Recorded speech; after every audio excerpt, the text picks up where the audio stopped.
What's up? It's late and I can't be asked to put in my own music and deal with the audio balancing and stuff. So just play your own. Just get your own Deltarune playlist up, play your favorite songs in the background, and it'll be perfect.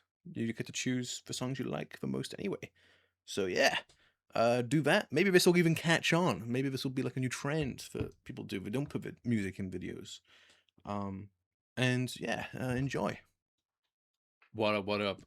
Um, okay, so right, if you know me, you know that I like Deltarune a lot. I'm a very big fan. So before Chapter 5 comes out, I wanted to share some ideas that I have. Um, but the thing is, okay, so I had this thing all like made and whatever ready. And then the fucking ARG happened today, and it's just like completely blown away the direction I think this game is going. Like some of the stuff on here feels very silly now with like where I think this game is going. Um like I honestly think that after chapter 5 it's gonna like get very abstract and it's gonna get weird in like a very just a completely unpredictable way. I think like I don't know, the way we think about this game is probably going to change completely after chapter 5. Potentially, maybe not. I don't know. But I still, I've been thinking about these ideas for a very long time, and I still want to share them. Some of these I still really, really do like as well. But like this video is gonna be a fucking mess. I made this like a week ago, like a week or so ago. I haven't read for it since, so yeah, let's just get into it. Um, Hello, sorry, I stopped recording on accident. Wait, did I start recording? For fuck's sake, I just did double check. Did I start recording? Oh, I won't be able to tell. Okay, if I forgot to record before, I can just re-record the intro. Um, but let's just get into it. Uh, okay, my first big idea. Well, it's not. I'm not the first to have this idea, but I'm very confident that image trend is Mike. Um, as well as a couple other things I'll get into after I read through this.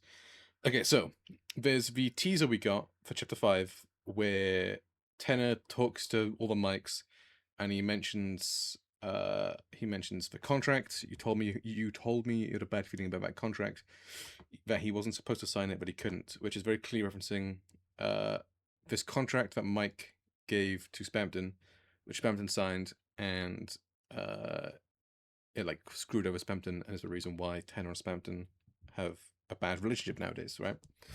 And then there's this other line that Tenor says, "I know Mike better than you, and sometimes he is a cute little Pluie."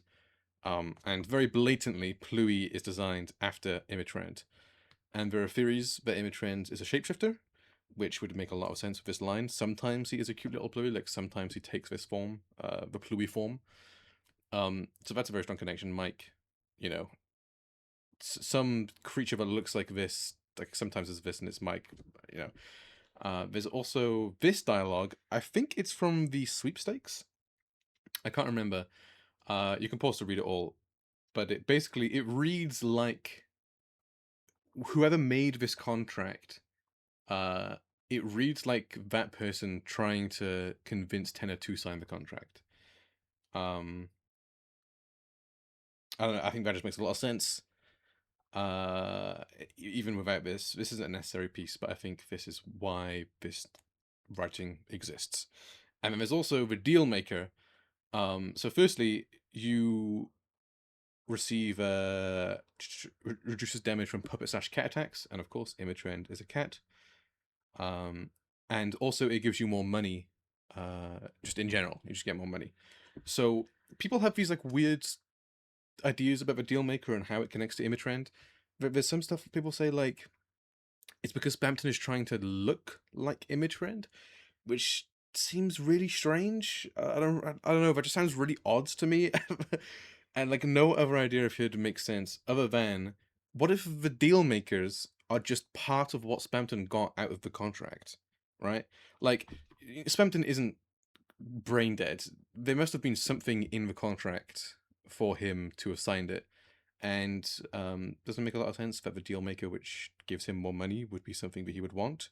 and the relation to cat attacks relates it to Imitrend, and it's Mike is the one that gave him the bad contract. So if the contract is for the deal makers, which is very heavily linked to Imitrend, then it was Mike the whole time. Also, um, did I? I should have put it in here really, but I also believe that Mike slash Imitrend is Eram. We get some dialogue. Well, firstly, Imitrend is just all over the shop in the sword route. Um, and I think it would just make a lot of sense the way he talks to Chris, and with how Imitrend has been like this mischievous guy in the background making these deals and all of this. Um, I think it just makes a lot of sense. The whole thing about like the Eram boss sort of summoning the Imitrend looking things. I don't have an exact answer for that, but there's plenty of workarounds. Like Eram is Imitrend, and he's a shapeshifter, so he's able to conjure these like little mini versions of him. That's a very simple idea. There's plenty of other ways that it works. I think he's Eram, and also I think he's the Weird Route ARG speaker. People already seem to think that the Weird Route ARG guy is Eram. I don't quite know how they reached that conclusion.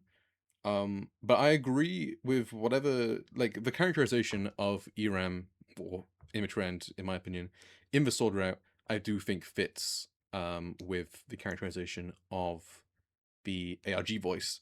Of course, I just take it a step further, and I think all of it is Imitrend, and with how he's being built up, it would make sense that all of this sort of stuff is him in the background instead of him just being like a random face who has some weird connotations which then gets important in chapter 5, or maybe not even. We don't know, but probably. I feel the pink of gold actually, so almost definitely. Now I remember that he will be important in chapter 5. Yeah, I think he's Mike. I think a lot of he's like been setting up something, probably the weird route. Not 100% sure. But he's in the background of everything, I think, and now he's also, he has connotations of Gaster, who it has access to the real world and is able to speak to the player, and he's in a seems like a very similar realm or state with Gaster. Potentially, he's the friend of Gaster. We don't really know, and so he also has similar abilities to share things in the real world. So yeah, this is a pretty big one. I think I've seen other people say similar stuff, but I'm extremely confident on it. Also, I think we were meant to figure this out, and I think the reason why Toby released this thing is to like just really point it out. Be like, guys, Mike is image friend. um, that's how it reads to me, anyway. Okay, bear with me on this next slide. Issues of Death Knight. Before we continue, I don't dislike Death Knight. I think Death Knight is great. Um, it makes a lot of sense. In fairness, I just don't think it's as simple as people are making it out to be. I do not think that the knight is just one-to-one deaths, for these following reasons. So firstly, so there's the find her.ogg thing, of course, very classic argument. If the knight is death, and if Carol is working with the knight, as most of us believe her to be, same with Chris, then find her is very weird wording. Like, obviously, there's people who say like you have to find, you have to help her find herself again or whatever. But that just doesn't. There are different way. You could have worded the song something else other than find her. Like, find her is a very specific instruction, but does not make sense if the knight is one-to-one, just Des, like just Des's Dark World form, which doesn't make sense. Also, with the characterization we get of Des, I really doubt that after going through whatever she would have had to become the knight, and then get all that power, that she would then just listen to Carol's plan. Same if the knight is purely created by Des, I don't think Carol would be the one to control it. Des is characterized as being this quite like possibly edgy, social outcast, maybe like teenager, and Carol is this very strict parent. I really just don't think that Des would work with Carol in the way the knight seems to be. Very obviously, it may not be the case necessarily. That's like a one-to-one thing, but it seems very strange to me, the whole connections with Carol and the knight. There are also just so many other huge connections to other characters that I think are important and people are overlooking. Death Knight can definitely work, but it's not as simple as people are making it out. Also, if Death isn't the knight, that doesn't make it any less important to the story. She is everywhere in this story, similar to Imitrend, but probably more so. She is absolutely everywhere, and even if she is not the knight, or if the knight is not her, I suppose, that does not, take away from her story at all. Clearly, the knight has been influenced by Death in some fashion. So, let's get on to the first idea. Or, well, let's set up the next idea. So, Des and Azur's relationship, um, these two were together. I don't understand how this is a contentious point. Des owned Azur's retainer, first of all, which is like, that is a very, like, gross, weird item to own. You do not own that platonically. Like, you just don't. I don't care how good of friends you are with someone. Um, you just, I don't know. Like, that's a very, like, relationship item to own. That's very, like, sentimental. And then there's the Des wiping away my tears with Azzy's jacket with warm sleeves that smell like cinnamon, which implies that Des was wearing the jacket. And of course, that's a very traditional lovers trope, is the guy giving the girl the jacket on like a cold night. And we even have what looks like Azriel's jumper in Des's closet. And again, that's another very classic thing of the boyfriend, giving one of his jumpers to his girlfriend. Like, these, I do not think were put here by accident. If, you know, if they had a platonic relationship, I think they had an extremely strong connection. But I think it's meant to be pointing us into the romantic space for sure. And then there's also the connection with stars. I think stars are very important are a very important symbol in this game. I am waiting for Chapter 5 to come out to really dive into them, because they could go a lot of directions. However, importantly, Azrael is, I think, one of the only, or in Azrael's boss fight, there's a very clear, like, star motif in his attacks, and I'm pretty sure the only ever time a star attack comes up in the game is in the Omega Flowery fight, who of course is Azrael. So stars are very heavily connected to Azrael from Undertale, and here they are in his room, and Des has the same thing in her room. So I think it's meant to show that Des has, like, taken the star, not taken, but, like, has sort of shares the star motif with Azrael because of how close they are. And they share a lot of other things, which I will get into, I believe. But yeah, I think my idea with where the stars are going is it's meant to be. Oh, I can't remember exactly. It was some, because there was one example I saw in Deltarune, which made me, which I clicked in my mind what I've time. Let me look on my phone. Let me see if I took a screenshot. I can't remember. It was something along the lines of like expectations, or something along those lines. I can't really remember. It's something important to this, but that's something I'm going to get into in Chapter 5. But everyone keep that in mind. I said it first, probably not, but I said it here first. Uh, stars are going to be very important to the future of the game. So, Azrael Knight connections. Oh yeah, so Azrael and the Knight both use star attacks. We know this is relevant because of Toby's inclusion of elements and clearly taking careful note of who has what element and what attack. The elements really haven't been that important to a lot of things so far. So we really have to ask ourselves, like, why are they even here in the first place? And, like, obviously, just knowing Toby, he's going to use that to mean something important. And I think the whole thing with stars, Azrael's star idea and the Knight's star thing, and it being pointed out as a specific thing, like, they are like a dark/star enemy. We don't have them in the journal, so we don't know for sure. But we know that we can very confidently assume that there'd be at least dark/star elements in the journal. Yeah, great place star, dark/star attacks. So I think this is a very important connection. Okay, this screenshot is shit. This, I'll get into this in a sec. Firstly, uh, rainbows are also, you know, not exclusive to Azrael, but I think an important part of Azrael's boss design. And the knight sucks in like a rainbow light during at the start of their battle, um, which is another connection. These are all honestly very loose and dumb, but some of these are kind of cool. They both have horns. That's dumb. The shoulder guards do look suspiciously kind of similar and jagged, but it's not really that crazy.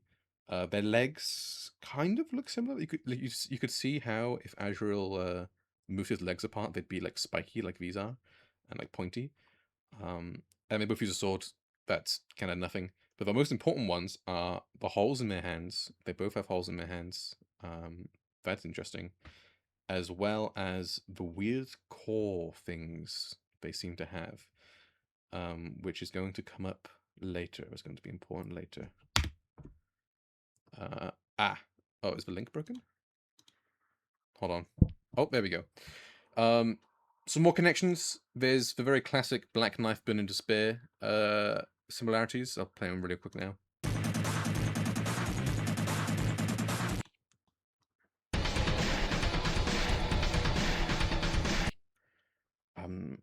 Oh yeah, this is just when this happens. And then there's also this. I don't know how far this has gotten in the fandom, but Okay, no one else has found this, right? You hear the damn whooshing sound in it? In Undertale, you know what Flowey makes?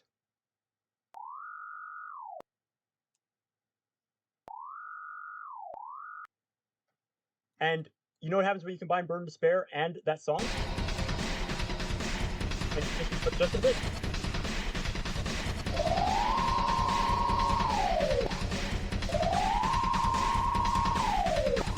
Nice Azrael, man.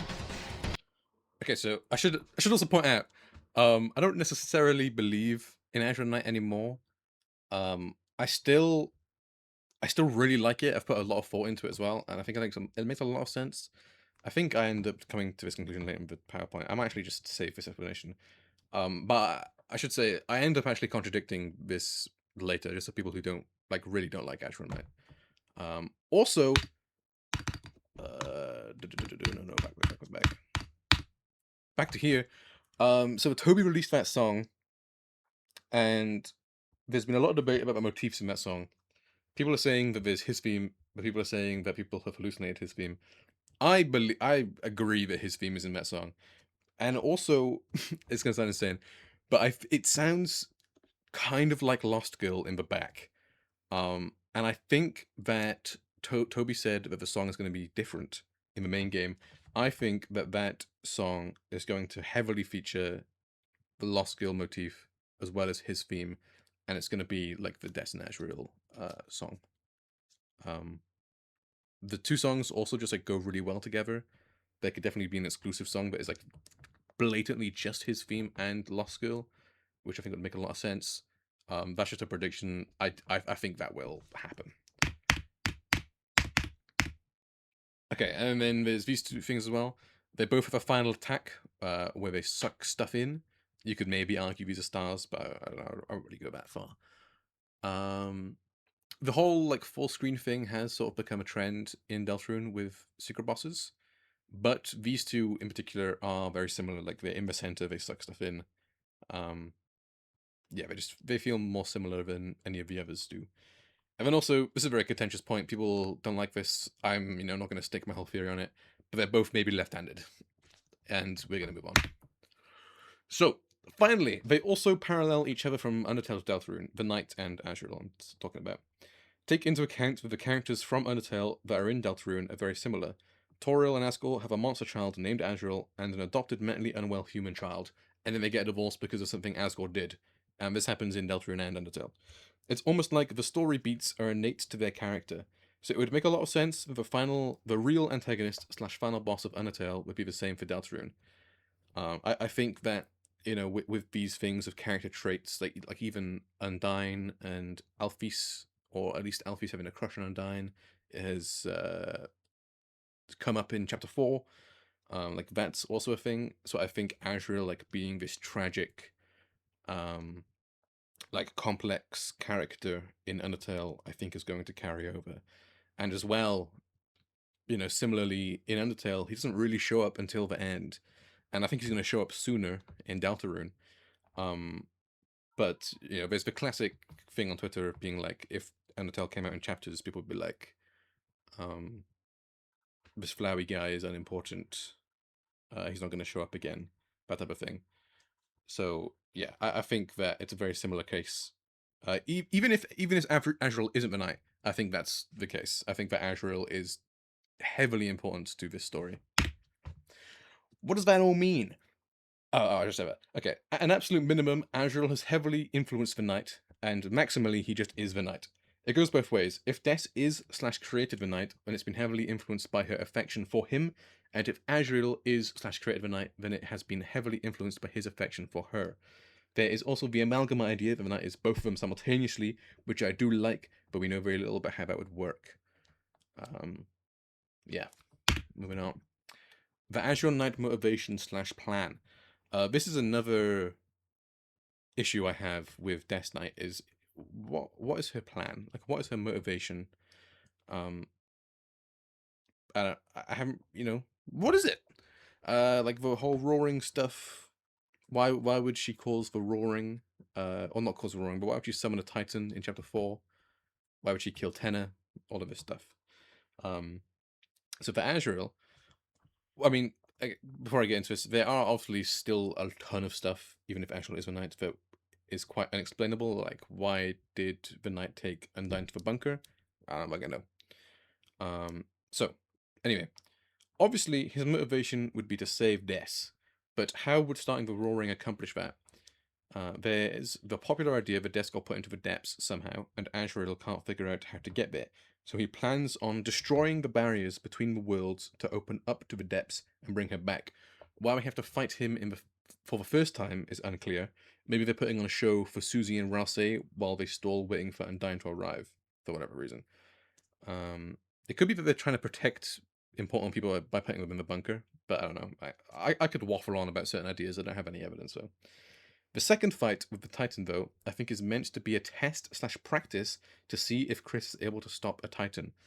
The eventual plan being that after they cause the roaring, to break apart the barrier between the Dark World and the depths and the normal world, they go in to the depths, free Des, and then, the roaring is going on, but now that Chris has had practice and knowledge of how to defeat the Titans, Chris is going to go around and seal all the Titans and all the Dark Fountains, and probably that plan will go very poorly. It's an idea that I've had for a while. I do quite like it. Nowadays, though, with the recent stuff of how I think this game's going to go, kind of don't think this is true.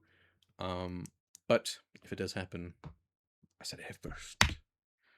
Also, real quick, Azrael is not in college. I do not believe for a second that Azrael is in college. There's this weird conspiracy going around involving his dead girlfriend, and no matter what, I think he's involved somehow. Maybe he went to college for a bit, but he's at least been in hometown in some form during the events of Deltarune. Facts. I just fully believe it. Azrael opened the Grand Fountain.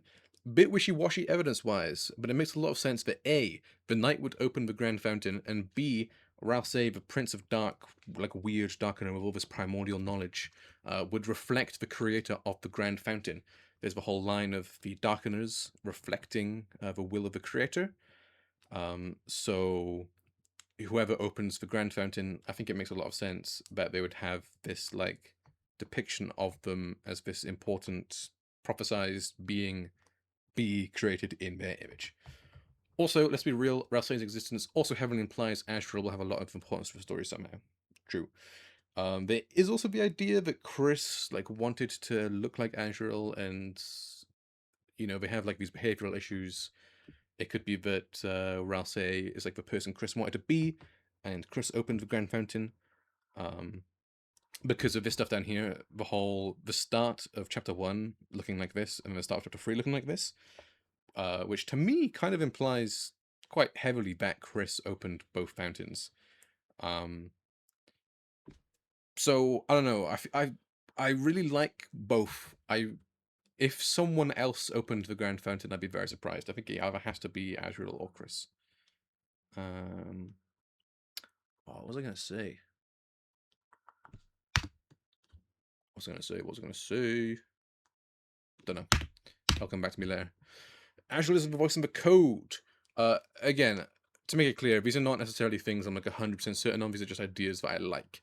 So, the voice getting more dialogue added each chapter implies that this is happening as the. Oh, I'll finish this first. Sorry. The voice getting more dialogue added each chapter implies that this is happening as the chapters are going on. This means that this person is still trapped during the events of chapter 3, so if Death is the knight, they cannot be the voice in the code. This plays into a later idea. I've tried to examine this not very closely, to be fair, but I've tried to examine it to maybe see if there's like any patterns I can see in Azrael or anyone else's dialogue. I can't really figure anything else out, not anything definitive anyway.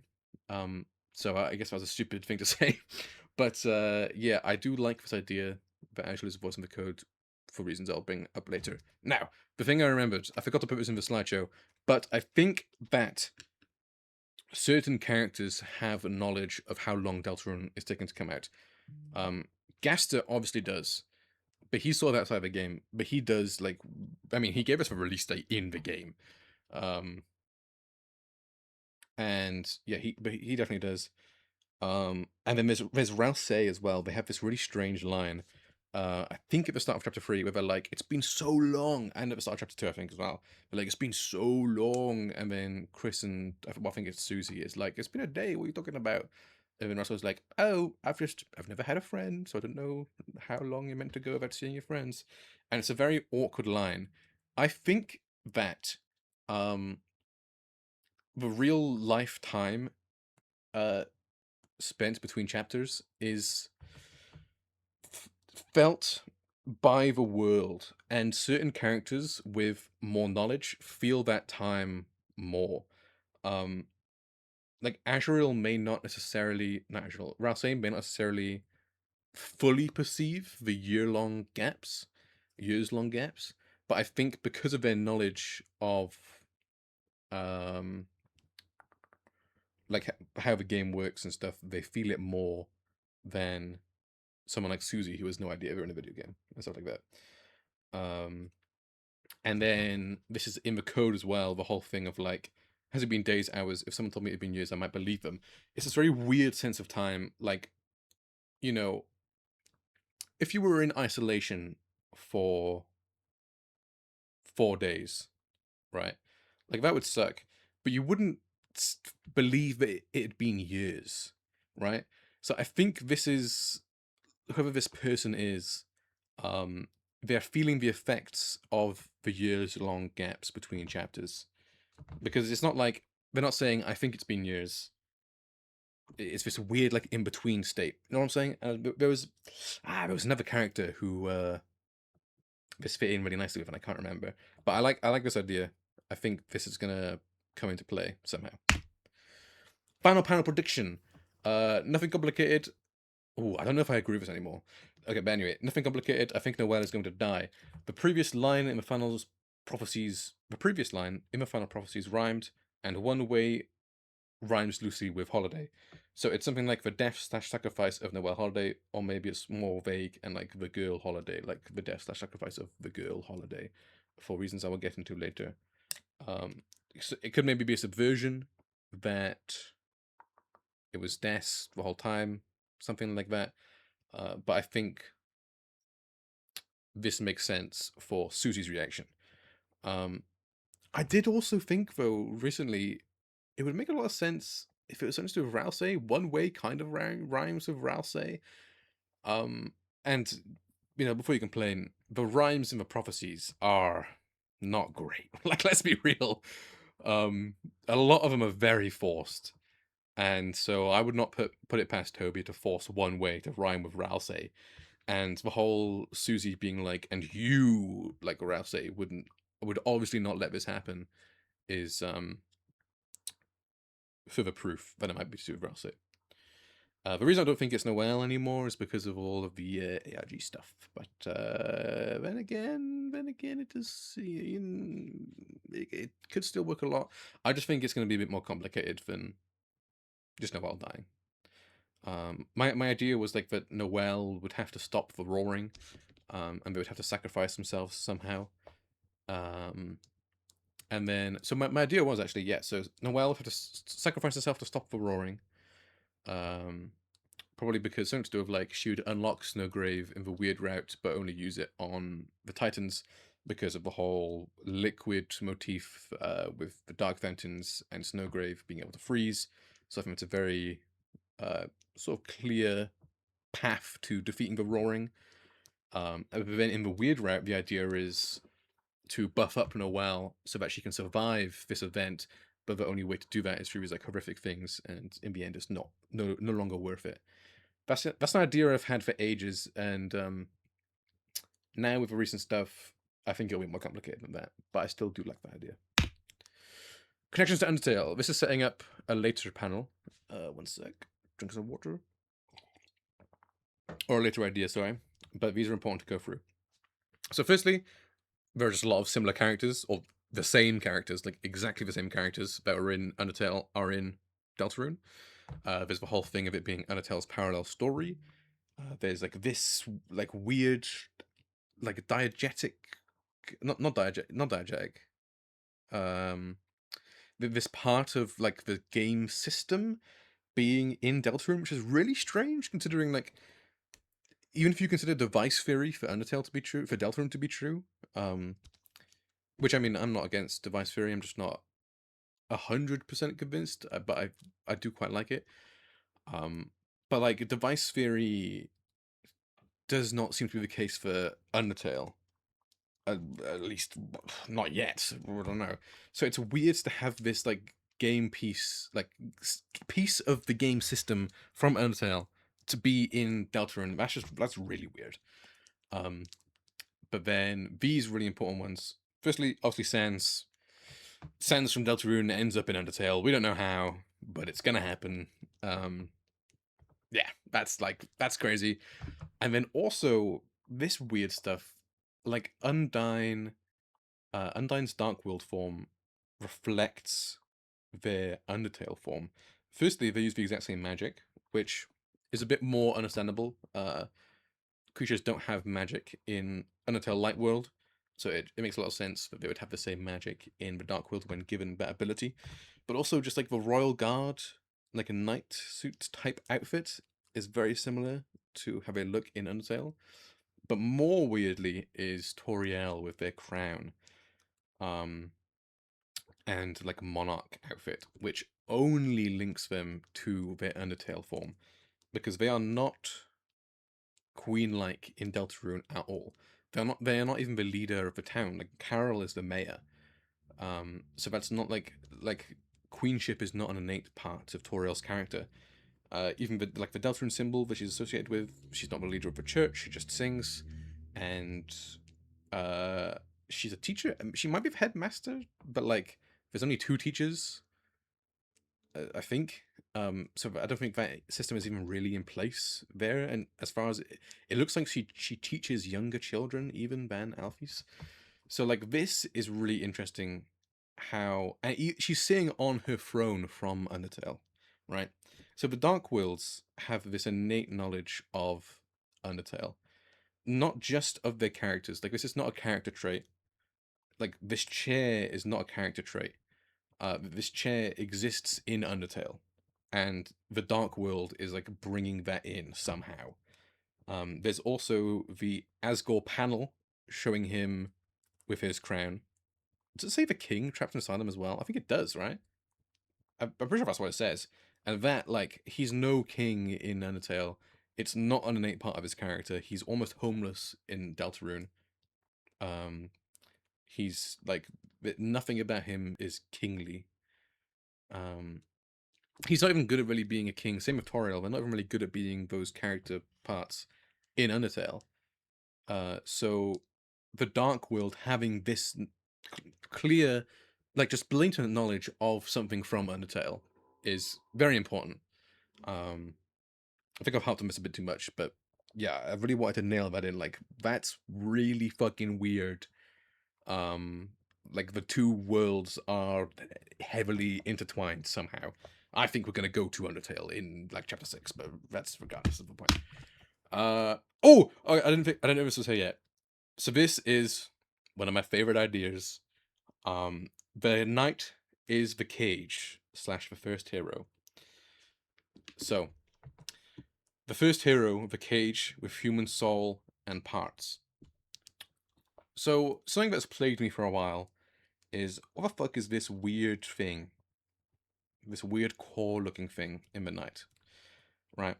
Um, and there was a post that got me thinking. There was a post on Twitter being about how there's this constant like key thing being brought up. There's like these triplets of keys. There's the three keys you need to get into Jevils room. There's the ice key and the shelter key, and all of that. And there's more that I can't remember. I apologize, but there's just a lot of keys in this game. And people sort of made fun of that post, and I also sort of brushed it away, being like, "Yeah, keys are just a part of a game, especially with secrets. Like, yeah, find the keys, do whatever." However, um, when investigating this, it revealed to me that this kind of looks like a keyhole, right? Um, and so what would be in this thing that is in the center of this weird creature's chest, that is locked under lock and key? I I think it's a human soul, and this is the cage.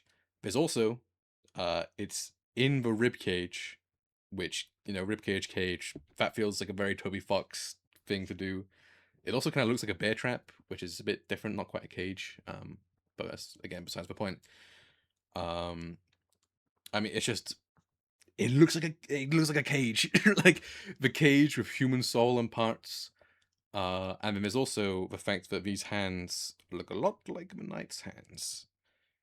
Um, and I don't know. I'm very convinced by this idea. How this works, it's a little bit wishy-washy. Exactly.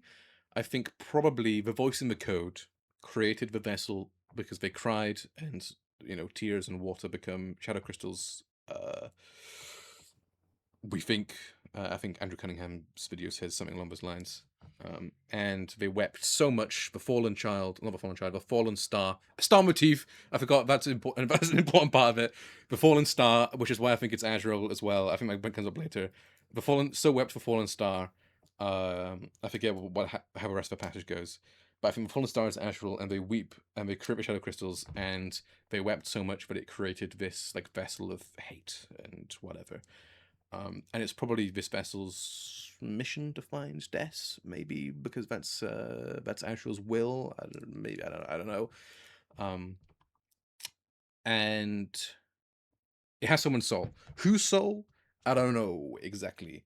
The fact that it says human soul and the whole thing of Chris is having our soul and all the player souls, all of that makes a lot of sense. But it's Chris's soul. Um, so yes, Chris Knight is alive and well going into chapter 5. It could also be Des's soul. There was the whole theory about Des being a human, and there seems to be some backlash to that, which I never really understood. I didn't see any evidence as to why that would be bad, or as to why that didn't make sense. I was always quite convinced by that idea. Not like fully, but I always thought it was a very interesting idea. And besides that, there are no other humans we know. So it's one of the two. Probably Chris, because their soul is then replaced with the red soul. Um, But it could be that Des like died in front of Azrael, maybe in the depths or something. I don't know. We don't know. But I really like this idea. The cage, the keyhole to go into the cage with this thing which is the size of a soul, rib cage, the night hands, the like behavior of the night being this like almost amalgam thing, all the characteristics of Azrael that it has, as well as all of its characteristics of Death that it has because of Azrael's connection, and also the Chris parallels. I forgot to put a screenshot of that, but there's a ton of Chris parallels to the night. Have a pose, yada yada yada yada yada. So yeah, I really like this idea, which leads into the dual/repeat prophecy theory. This is my favorite idea. I haven't had time to fully map it out, but I think the heroes in the prophecy will all end up having a double meaning, which I will go through one by one. my theories as to why. Number one, there are two sides trying to get different outcomes from a prophecy. Pardon me. Pardon me. Probably Team Gaster versus Team Carol, or maybe Team Rouse. You know, like the heroes. Team Chris, I suppose. Gaster versus Team Chris, or Team Carol, whatever. And the prophecy is vague enough that the second team is able to maneuver around it and put their own pieces in place to attempt to get the outcome they want. So it's like there's this plan that probably Gaster has created, and they're able to see this plan because of its like innate existence in the dark world, and they're able to use the vague wording of it to maneuver their own plan. Idea two, one interpretation of the prophecy is the weird route, and one is the normal route. That's been a basic idea for quite a long time. Idea three, the prophecy has already happened, but since it's an innate part of the world, it's still there and is fated to repeat, but now in a more broken, less intended way. I really like the third idea, and it's where I'm going to go from here on out, but I think idea one and two are more likely, if I'm being honest. But yeah, I like idea three, so we're going to move on. So, the cage. Obviously, the first expectation is that this is Chris, that one of the heroes, you know, sort of in quotes, and their human soul, cage motif, and then obviously the knight is the other one, which I explained in the panel previously. Second hero, the girl. So, yeah, I'll explain that on the fourth panel.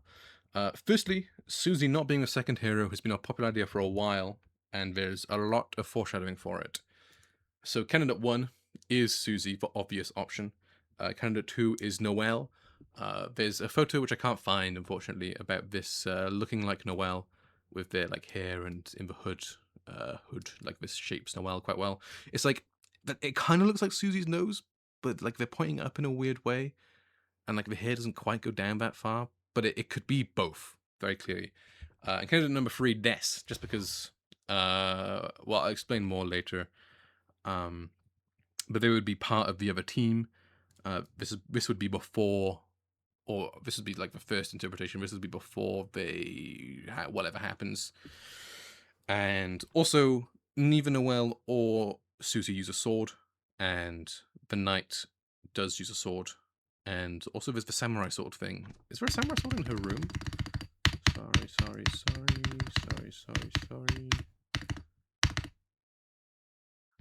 A sword poster. So there we go. Kaboom. And also samurai sword in the kitchen. So yeah, those are the three. And then the third hero, the Prince Alone in Deepest Dark. Obvious choice, Rouse. Less obvious choice, Azrael. Firstly, they mirror each other.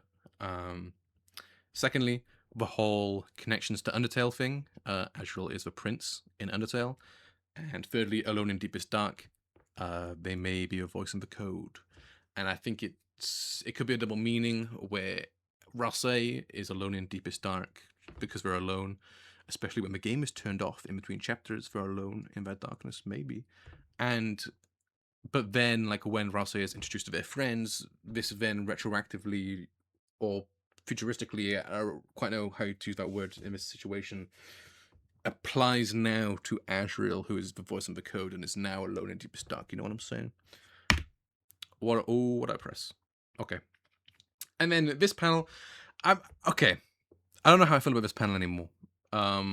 Because I was going off of this screenshot, which makes it seem like the girl is like a separate fourth character, which I think still works very well. There's always going to be a leftover girl, Noelle or Des or Susie. But when I replayed chapter 4, I realized that actually it goes first to hero, or honestly, I forget the order, but this panel is directly followed by this panel. It's like, and last, oh, so this is the last one, and last was the girl, and last was the girl, the second hero girl with her cross in her heart, which is, I think, meant to imply that like it's just building up to this girl, and it's the same person. So there might not be a need for this fourth girl, but either way, whoever the girl in the first interpretation is, is the girl in the second. So, like, what I say now works anyway. It may just like not necessarily be its own fourth panel. You know what I'm saying? Candidates, just all the girls. And yeah, basically the second hero on path 1 is probably the girl on path 2. They could be a mix though. So yeah, I'm sorry this got so complicated. I really hope you see where I'm going with this though. Essentially, if we sort of forget this one panel for now, it's either the knight or Chris are the first hero. Susie Noel or Des are the girl, and Azrael or Rousey are the prince, depending on whose perspective we're looking from, what point in the story we're at, etc., etc. So, my interpretation of all of this, again, this is the idea I think is the least likely, but the idea that I really like the most. So, all of these adventures / the prophecy has already happened. There's evidence that Chris has already been to the Dark Worlds before, so they're the first hero in Prophecy 1, like the first go through of it. And the Knight is the hero on Prophecy 2, which is what we're currently going through. I imagine they probably did these adventures with Des as the second hero, the girl, and Azrael as the prince, who like gains the characteristic of being alone in deepest dark because of what happens to him in the future. It's like a sort of ironic thing, you know what I'm saying? And with the girl probably being the well, again, iffy on that now, but makes sense. Des probably got lost / killed at this point. Final Prophecy also makes sense. If the Final Prophecy references the girl holiday, it would be. I think actually I talk about this now anyway. I'm sorry. Okay, Des probably got lost / killed at this point. Final Prophecy, and then the prophecy restarted. Again, because the prophecy ends, but because the prophecy is an innate property of the Dark World, it's still there. So now it has to happen again because the words are still there. You know what I'm saying? At some point before the start. Okay, sorry. Back to where was I? I'm just gonna go from here. Des probably got lost. I've heard it's like 3 times already. Des probably got lost / killed at this point. Final prophecy, and then the prophecy restarted. At some point before the start of Deltarune, Azrael gets himself trapped in the code trying to find / revive Des and becomes the Fallen Star, Azrael Star motif, who weeps and his tears in the dark world / depths create the night as like a vessel. Water becomes glass, becomes shadow crystal, which the night is made out of, who somehow acquires probably Chris's soul. Further also parallels to Chris, if we believe crystal theory. Parallels to Chris and the Knights. They both are like have connections to this vessel idea. So we have the Knight as the first hero, probably Susie, but maybe Noelle as the second hero, because there's still shenanigans of Susie being this rogue agent in the story who potentially mixes things up even further. And then Rousey is the third hero, and the girl could honestly be all three, but I like the idea that the girl is meant to be Susie and the second hero is meant to be Noelle, but things get messed up somehow. But Susie being the second hero works too. It's it's all very messy, but I hope you like the main idea. I'm not quite sure where this takes us next. If I'm correct, and the final panel is the death of the girl holiday, then maybe Carol caught wind of all this and is trying to stop the prophecy to save Noelle, and is guilting Chris and Azrael into helping because they, in a sense, got Des killed. Also, if the prophecy repeats a third time, she would probably end up dying. Also, if this second loop has been planned from the start, she could have got Azrael to open the Dark Fountain, which created Rousey, and it makes so much sense why Rousey would be so adamant on stopping the prophecy and why he has all this knowledge, because he's seen the prophecy already through Azrael's eyes. It's... This is a lot. Do I think this is true? How confident am I with this today after the ARG? Less so. A little bit less so.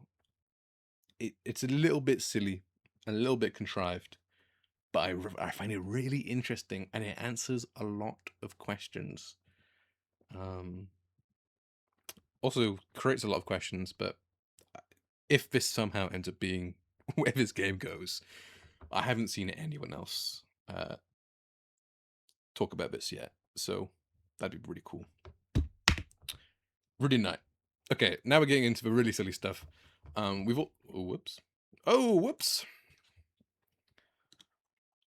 So we've all seen the Rudy Knight video, the golden brown one. If you haven't, look it up. Look up Rudy Knight right now. It's like a minute long. Um, there's this image I made, which is just like obviously a joke, but it'd be very funny if he ends up being the knight. It's just his hair kind of looks like the knight. I don't know. But then there's also this, which I do think the things which are shown in the classic Rudy Knight video, the golden brown one, um, show that Rudy is a lot more knowledgeable than he first lets on. And there's this thing here where you can ask him about the key, and he's this really weird response. He goes, "Key lime pie, boy, do I have some memories of that." Like, that's really strange. It really seems like he's sort of trolling the player. um, like very purposefully. Like if someone just went up to you and said key, you would you'd go like, "Key, what are you talking about?" Especially Rudy. Um, like this really seems like he knows what Chris is actually asking for and is purposefully skirting around it. I don't think he's been knight. I do like Rudy Knight though, but I don't think he's been knight. I do think he's very involved though, very knowledgeable at the very least. Also, Darkworld on the weird route. I really doubt this at this point, but here we go. Saw this tweet about how when Noelle properly finds out about the Dark Worlds and Des and how she's maybe still alive, and everyone has known behind her back, she'll freak out and open her own dark fountain to try and find her. And this will be like what causes the roaring in the end. Like she'll keep opening dark fountains trying to find her, something like that. I thought this was pretty compelling, and also gave me this idea that if this does happen, then on the weird route, the entire Dark World would be different, and it would be all fucked up and dark, and that would be pretty cool. I do think it would be cool, but after the ARG, I don't think what's going to happen. Susie second hero implication. Something that just occurred to me is that you're only able to beat this fight because Susie interrupts and gives everyone separate actions. These guys, I forget their names. You can't even fight them because they just heal. So if Susie isn't the second hero, maybe this implies that normally you'd be forced to use Ice Shock on these guys, because otherwise you'd just be soft locked. And there's similar implications about how other fights would go without the separate actions and without Susie's ideas, like the Titan fight. Gerson does show up, so maybe you could deal enough damage quick enough to kill it, or be forced to use Ice Shock again, whatever that would do.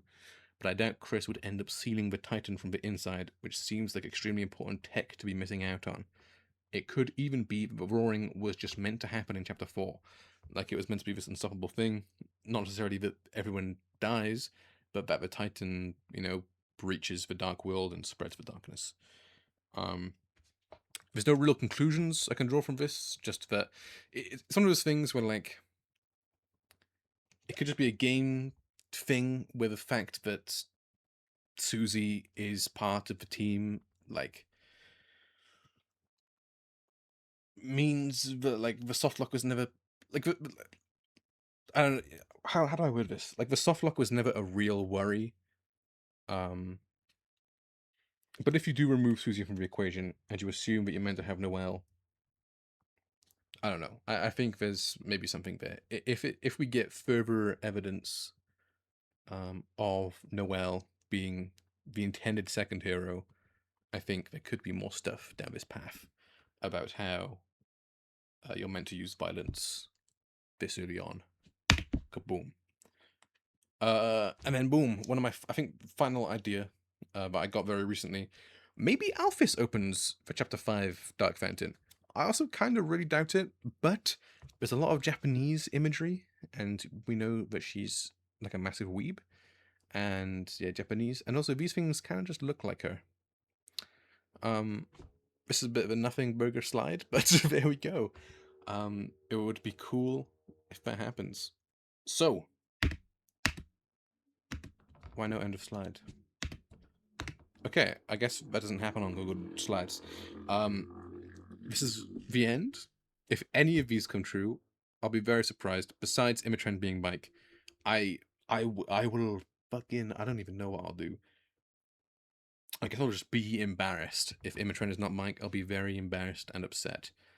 But I really doubt that that's not the case. as well as ERAM, and as well as the ARG voice.